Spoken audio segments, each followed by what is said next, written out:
Hi good morning. നമുക്ക് ഇന്നൊരു potato കറി തയ്യാറാക്കിയാലോ. ചപ്പാത്തിയുടെയും പൂരിയുടെയും ഒക്കെ കൂടെ കഴിക്കാൻ പറ്റിയ നല്ല ക്രീമി ആയിട്ടുള്ള ഒരു പൊട്ടറ്റോ കറിയാണ് നമ്മൾ തയ്യാറാക്കാൻ പോകുന്നത്. അപ്പോൾ നിങ്ങൾ ഈ രീതിയിൽ പൊട്ടറ്റോ കറി തയ്യാറാക്കിയിട്ടില്ലെങ്കിൽ ഉറപ്പായിട്ടും ഒന്ന് ട്രൈ ചെയ്യൂ കേട്ടോ. ചപ്പാത്തിയുടെയും പൂരിയുടെയും നല്ലൊരു കോമ്പിനേഷനാണ്. അപ്പത്തിൻ്റെ കൂടെയും കഴിക്കാം. അപ്പോൾ നമുക്കിഷ്ടമുള്ള ഏതിൻ്റെ കൂടെയാണോ ആ രീതിയിൽ ചേർത്ത് കഴിക്കുക. അപ്പോൾ എന്തായാലും എല്ലാവരും ഉണ്ടാക്കി കഴിക്കുക. ഉണ്ടാക്കി കഴിച്ചിട്ട് നമ്മുടെ വീഡിയോയുടെ താഴെ കമൻറ്റ് ചെയ്യാനും മറക്കരുത് കേട്ടോ. അപ്പോൾ നമ്മുടെ പൊട്ടറ്റോ കറിയിലേക്ക് നമുക്ക് പോവാം. നമുക്ക് നമ്മുടെ ഇൻഗ്രീഡിയൻസ് നോക്കാം. ഞാനിപ്പോൾ ഈ ഒരു വലിപ്പത്തിലുള്ള 2 ഉരുളക്കിഴങ്ങ് കുക്കറിൽ വേവിച്ചെടുത്തിട്ടുണ്ട്. പിന്നെ ഒരു ക്യാരറ്റ് എടുത്തിട്ടുണ്ട്. 3 മീഡിയം വലിപ്പത്തിലുള്ള സവോള എടുത്തിട്ടുണ്ട്. പിന്നെ നമ്മുടെ എരിവനുസരിച്ച് പച്ചമുളക് എടുക്കാം. ഒരു ചെറിയ പീസ് ഇഞ്ചി എടുത്തിട്ടുണ്ട്.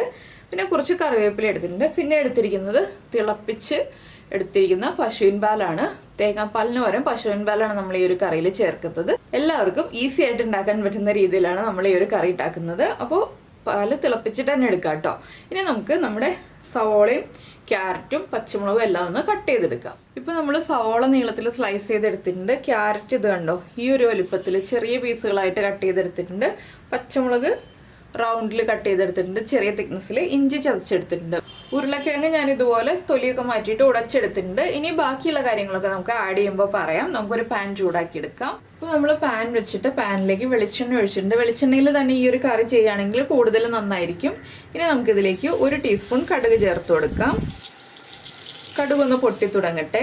ഇപ്പോൾ നമ്മുടെ കടുക് പൊട്ടിക്കൊണ്ടിരിക്കുന്നുണ്ട്. ഇതിലേക്ക് ഞാനിപ്പോൾ 1 ടീസ്പൂൺ ഉഴുന്ന് ബോളും കൂടി ചേർക്കുന്നുണ്ട്. ഉഴുന്ന് ബോളോ ഉഴുന്ന് പരിപ്പോ എന്തായാലും കുഴപ്പമില്ല, നിങ്ങൾക്ക് ഇഷ്ടമാണെങ്കിൽ ഉഴുന്ന് ചേർക്കാം. ഉഴുന്ന് ചേർത്ത് ഉഴുന്നിൻ്റെ കളറ് മാറി നമ്മുടെ കടുകും പൊട്ടി കഴിയുമ്പോൾ നമ്മൾ ഒരു 1/4 ടീസ്പൂൺ നമ്മുടെ ക്യൂമിൻ സീഡ്സ്, നല്ല ജീരകം ചേർത്ത് കൊടുക്കുക. ഫ്ലെയിം കുറച്ച് വെക്കണം ക്യൂമിൻ സീഡ്സ് ചേർക്കുമ്പോൾ. ഇനി നമ്മളിതിലേക്ക് ചേർക്കുന്നത് നമ്മുടെ ക്യാരറ്റിൻ്റെ കൂടെ തന്നെ നമ്മൾ കട്ട് ചെയ്ത് വെച്ചിരിക്കുന്ന പച്ചമുളകും കൂടി ചേർക്കുക. ഇനി ക്യാരറ്റും പച്ചമുളകും നന്നായിട്ടൊന്ന് കുക്കായി വരണം. അതുവരെ ഇളക്കി കൊടുക്കുക. ഒരു 2 മിനിറ്റൊക്കെ എടുക്കും ക്യാരറ്റ് ഒന്ന് കുക്കായി വരാനായിട്ട്. അപ്പോൾ ഹൈ ഫ്ലെയിമിൽ വെച്ചിട്ട് തന്നെ ക്യാരറ്റ് ഒന്ന് കുക്ക് ചെയ്തെടുക്കാം. അപ്പോൾ നമ്മുടെ ക്യാരറ്റും പച്ചമുളകും ഒക്കെ ഒന്ന് കുക്കായിട്ടുണ്ട്. ഇനി നമുക്കിതിലേക്ക് നമ്മുടെ സവോളയും ഇഞ്ചിയും അതുപോലെ തന്നെ ഒരു തണ്ട് കറിവേപ്പിലയും കൂടി ചേർത്ത് കൊടുക്കാം. ഇനി ഇതിലേക്ക് ആവശ്യത്തിന് ഉപ്പും കൂടി ചേർത്ത് കൊടുക്കണം. നമ്മുടെ ഉരുളക്കിഴങ്ങിനും കൂടി ആവശ്യമായ ഉപ്പ് ഇപ്പോൾ ചേർത്ത് കൊടുക്കാം. ഞാനൊരു 3/4 ടീസ്പൂൺ ഉപ്പ് ചേർത്തിട്ടുണ്ട്. നമുക്ക് ഇനിയും ഉപ്പ് ചേർക്കേണ്ടി വരും. അപ്പോൾ ആദ്യം കുറച്ച് ഉപ്പ് ചേർക്കുക. അപ്പോൾ നമ്മുടെ സവോള വേഗം കുക്കായി കിട്ടും. സവോളയൊന്നും ബ്രൗൺ ആയി പോകണ്ട കേട്ടോ. ഈ കറി ഉണ്ടാക്കാൻ വളരെ എളുപ്പമാണ്. അപ്പോൾ സവോളയൊക്കെ ഒന്ന് ട്രാൻസ്പെറൻ്റ് ആയി വന്നാൽ മതി. എന്താ പറയുക, സവോളയൊക്കെ ഇട്ടിട്ടൊന്ന് കുറച്ച് സമയം ഇളക്കി കൊടുക്കുക, അത്രയേ ഉള്ളൂ. അപ്പോൾ സവോളയും കൂടി ഒന്ന് കുക്കായി വരട്ടെ. നമ്മുടെ ഇഞ്ചിയുടെ റോ ടേസ്റ്റ് ഒന്ന് മാറി വരണം. ഇപ്പോൾ നമ്മുടെ സവോള ഉണ്ടോ ഈ ഒരു പാകത്തിലായിട്ടുണ്ട്. ഇത്രയും ആകുമ്പോൾ നമുക്ക് ഫ്ലെയിം കുറച്ചിട്ട് ഇതിലേക്ക് ഇനി പൊടികൾ ചേർത്ത് കൊടുക്കാം. ആദ്യം ഞാൻ ചേർക്കുന്നത് ഒരു 3/4 ടീസ്പൂൺ മഞ്ഞൾപ്പൊടി ചേർത്തിട്ട് നന്നായിട്ടൊന്ന് ഇളക്കി മഞ്ഞൾപ്പൊടിയുടെ റോ ടേസ്റ്റ് മാറി വരുന്നത് വരെ ഒന്ന് കുക്ക് ചെയ്തെടുക്കുക. കുറച്ച് മഞ്ഞൾപ്പൊടിയൊക്കെ കൂടുതൽ വേണം കേട്ടോ ഈ ഒരു കറിയിൽ. അപ്പോൾ മഞ്ഞൾപ്പൊടിയും ബാക്കിയുള്ള കാര്യങ്ങളൊക്കെ കുക്കാവാൻ ആവശ്യമായിട്ടുള്ള എണ്ണ വേണം. എണ്ണ കുറവാണെന്നുണ്ടെങ്കിൽ നമ്മൾ ഈ ഒരു സ്റ്റേജിലാണെങ്കിലും എണ്ണ ചേർത്ത് കൊടുക്കണം. മഞ്ഞൾപ്പൊടി ചേർത്ത് ഒന്ന് കുറച്ച് സമയം ഇളക്കി കഴിഞ്ഞിട്ട് നമുക്കിതിലേക്ക് മല്ലിപ്പൊടി ചേർത്ത് കൊടുക്കാം. 1 ടീസ്പൂൺ മല്ലിപ്പൊടി. ഇനി മല്ലിപ്പൊടിയും നന്നായിട്ട് കുക്കായി വരട്ടെ. അപ്പോൾ ഇതിലേക്ക് പാലെടുക്കുന്നത് നിങ്ങളുടെ ഇഷ്ടത്തിനനുസരിച്ച് എടുക്കുക കേട്ടോ. നിങ്ങൾക്ക് കൂടുതൽ ഗ്രേവി ആയിട്ട് വേണമെന്നുണ്ടെങ്കിൽ കൂടുതൽ പാല് ചേർക്കുക. കുറച്ച് തിക്കായിട്ടുള്ള കറിയായിട്ട് വേണമെന്നുണ്ടെങ്കിൽ കുറച്ച് പാല് ചേർക്കുക. അതൊക്കെ നമ്മുടെ ചോയ്സ് അനുസരിച്ച് വ്യത്യാസം വരുത്താം. അപ്പോൾ നമ്മുടെ മഞ്ഞൾപ്പൊടിയും മല്ലിപ്പൊടിയും കുക്കായി വന്നിട്ടുണ്ട്. ഇതിലേക്ക് നമുക്ക് നമ്മൾ ഉടച്ചു വെച്ചിരിക്കുന്ന ഉരുളക്കിഴങ്ങ് ചേർത്ത് കൊടുക്കാം. ഉരുളക്കിഴങ്ങ് നന്നായിട്ട് കുക്കായിട്ടുണ്ടാവണം കേട്ടോ. ഇനി നമുക്ക് ഉരുളക്കിഴങ്ങും ഈ മസാലയും ചേർത്ത് നന്നായിട്ടൊന്ന് മിക്സ് ചെയ്തെടുക്കാം. ഇപ്പോൾ കണ്ടോ നമ്മുടെ ഉരുളക്കിഴങ്ങും നമ്മുടെ മസാലയുമായിട്ട് നന്നായിട്ട് മിക്സ് ആയിട്ടുണ്ട്. ഇനി നമുക്കൊന്ന് ഉപ്പ് ചെക്ക് ചെയ്യണം.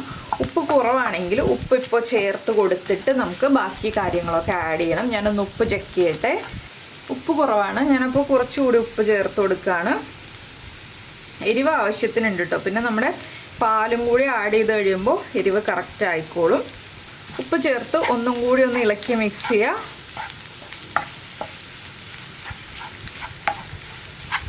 അപ്പോൾ നിങ്ങൾക്ക് ഇതുപോലെ ചെറിയ പീസായിട്ട് ഉരുളക്കിഴങ്ങ് വേണ്ട എന്നുണ്ടെങ്കിൽ നന്നായിട്ട് ഉടച്ചെടുക്കുക. ഞാനിപ്പോൾ കറിയിൽ ചെറിയ പീസുകളായിട്ട് ഉരുളക്കിഴങ്ങ് ഉള്ളതാണ് എനിക്കിഷ്ടം, അതുകൊണ്ടാണ് ഞാൻ ഇതുപോലെ ചേർക്കുന്നത്. ഇനി നമുക്കിതിലേക്ക് പാല് ചേർത്ത് കൊടുക്കാം. നമുക്ക് എത്രത്തോളം ഗ്രേവി വേണോ അതനുസരിച്ച് പാല് ചേർത്ത് മിക്സ് ചെയ്യുക. പാല് പിരിഞ്ഞു പോവില്ല കേട്ടോ. എന്താണെന്ന് വെച്ചിട്ടുണ്ടെങ്കിൽ നമ്മൾ തിളപ്പിച്ച പാലാണ് ചേർക്കുന്നത്. തിളപ്പിച്ച പാല് ചേർക്കുമ്പോൾ ഒട്ടും പാല് പിരിഞ്ഞു പോവില്ല. തിളപ്പിക്കാത്ത പാലാണെങ്കിൽ പിരിഞ്ഞു പോകാൻ സാധ്യതയുണ്ട്.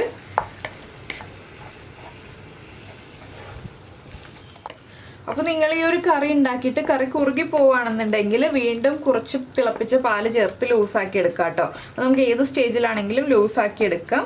ഇപ്പോൾ കണ്ടോ, നല്ല ക്രീമി ആയിട്ടുള്ള നമ്മുടെ പൊട്ടാറ്റോ കറി റെഡി ആയി കഴിഞ്ഞു. കറി തിളച്ച് തുടങ്ങി. ഞാൻ ഫ്ലെയിം ഓഫ് ചെയ്യാൻ പോവാണ്. കുറച്ച് കറിവേപ്പിലയും കൂടി ചേർത്ത് കൊടുക്കുന്നുണ്ട്. ഇത്രയേ ഉള്ളൂ നമ്മുടെ പൊട്ടാറ്റോ കറിയുടെ പരിപാടി. അപ്പോൾ വളരെ ഈസി അല്ലേ? എല്ലാവർക്കും തേങ്ങാപ്പാലൊന്നും ഇല്ലാതെ എളുപ്പത്തിൽ ഉണ്ടാക്കാൻ പറ്റുന്ന റെസിപ്പിയാണ്. അപ്പോൾ എല്ലാവരും ട്രൈ ചെയ്ത് നോക്കും. അപ്പോൾ ഞാൻ കറിവേപ്പില ചേർത്ത് മിക്സ് ചെയ്തിട്ടുണ്ട്. ഇതിലേക്ക് നമുക്കിനി ഒരു 1/4 ടീസ്പൂൺ ഗരം മസാലപ്പൊടി ചേർക്കാം. അത് ഓപ്ഷനിലാണ്. നിങ്ങൾക്ക് താല്പര്യമുണ്ടെങ്കിൽ മാത്രം മതി കേട്ടോ ഗരം മസാലപ്പൊടി. താല്പര്യമില്ലെങ്കിൽ ചേർക്കണ്ട. ഗരം മസാലയുടെ ഫ്ലേവർ താല്പര്യമുണ്ടെങ്കിൽ മാത്രം മതി. പിന്നെ ഈ ഒരു കറി കുറുകി പോവുകയാണെന്നുണ്ടെങ്കിൽ നമുക്ക് ഏത് സമയത്ത് വേണമെങ്കിലും കുറച്ച് തിളപ്പിച്ച പാല് ചേർത്തിട്ട് ലൂസാക്കി എടുക്കാം. അപ്പോൾ ഞാൻ ഇനി ഇതൊരു സെർവിങ് ബൗളിലേക്ക് മാറ്റട്ടെ. അപ്പോൾ നമ്മുടെ കറി ബൗളിലേക്ക് മാറ്റിയിട്ടുണ്ട്. ഇത് ഇങ്ങനെ ചൂട് മാറി വരുന്നതനുസരിച്ച് കുറുകി വരും കേട്ടോ. അപ്പോൾ നമ്മൾ കൂടുതൽ ഗ്രേവി വേണമെങ്കിൽ ഞാൻ പറഞ്ഞ പോലെ തന്നെ പാല് ചേർക്കുക. പിന്നെ ചപ്പാത്തിയുടെ കൂടെയാണോ അപ്പത്തിൻ്റെ കൂടെയാണോ നിങ്ങൾക്ക് കൂടുതൽ സ്യൂട്ടായി തോന്നുന്നതെന്ന് വെച്ചിട്ടുണ്ടെങ്കിൽ അതൊന്ന് കമൻറ്റ് ചെയ്യാം കേട്ടോ. അപ്പോൾ ഈ ഒരു വീഡിയോ ഇഷ്ടമായിട്ടുണ്ടെങ്കിൽ ഒന്ന് ലൈക്ക് ചെയ്യാൻ മറന്നു പോരുത്. പിന്നെ നമ്മുടെ ചാനൽ ആദ്യമായിട്ട് കാണുകയാണെങ്കിൽ നമ്മുടെ വീഡിയോ പ്രസൻറ്റ് ചെയ്യുന്ന രീതിയൊക്കെ ഇഷ്ടമായിരുന്നുണ്ടെങ്കിൽ ഒന്ന് സബ്സ്ക്രൈബ് ചെയ്ത് സപ്പോർട്ട് ചെയ്യണേ. സബ്സ്ക്രൈബ് ചെയ്യുന്നതിന് ഈ വീഡിയോയുടെ താഴെയുള്ള റെഡ് സബ്സ്ക്രൈബ് ബട്ടൺ ഒന്ന് ക്ലിക്ക് ചെയ്യുക. ആൻഡ് റൈറ്റ് സൈഡിലുള്ള ബെല്ലൈക്കണും ക്ലിക്ക് ചെയ്യുക. അപ്പോൾ ഓൾ എന്ന് പറഞ്ഞിട്ടൊരു ഓപ്ഷൻ കാണാം. ആ ഓളും കൂടി പ്രസ് ചെയ്തിട്ടുണ്ടെങ്കിൽ ഞാൻ എപ്പോഴും വീഡിയോ അപ്ലോഡ് ചെയ്യുമ്പോൾ നിങ്ങൾക്ക് നോട്ടിഫിക്കേഷൻ വരും. അപ്പോൾ ഇത് കണ്ടോ, നല്ല ക്രീമി ആയിട്ടുള്ള നമ്മുടെ പൊട്ടാറ്റോ കറി റെഡി ആയി കഴിഞ്ഞു. അപ്പോൾ എല്ലാവരും ഉണ്ടാക്കി നോക്കുമെന്ന് വിചാരിക്കുന്നു. നമുക്ക് നമ്മുടെ അടുത്ത റെസിപ്പിയുമായിട്ട് അടുത്ത ദിവസം വീണ്ടും കാണാം.